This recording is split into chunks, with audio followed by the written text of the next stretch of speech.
কয়েকটা কথা বলছি। পাপগুলোর মধ্যে একটা হচ্ছে যে যখন মানুষ বস্তুবাদী হয় বেশি, বস্তুবাদী মানে দুনিয়া নিয়ে খুব বেশি ব্যস্ত, পরকালের ফিকির কম, আল্লাহকে ভুলে গেছে। তারপরে যখন আমানত উঠে যায়, আমানত কি হয়? উঠে যায়। তারপর যখন গনিমতের মাল মনে করে আমানত মানুষ খেয়ে ফেলছে, আমানত রাখা হয়েছে, গনিমতের মাল মনে করে খেয়ে ফেল। যখন মানুষ এই মাকে কষ্ট দেয়, মাকে কষ্ট দিয়ে মানে মায়ের সাথে খারাপ ব্যবহার করে, বউয়ের আঁচল ধরে বসে থাকে। যখন মানুষ বাবাকে দূরে ঠেলে দেয় আর বন্ধু বান্ধবকে কাছে টেনে নেয়।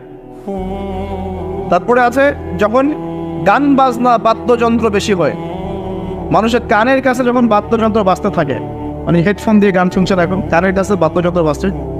তারপর যখন মানুষ মাদকদ্রব্য বেশি সেবন করা শুরু করে, যখন জেনা বেশি বেড়ে যায়, অশ্লীল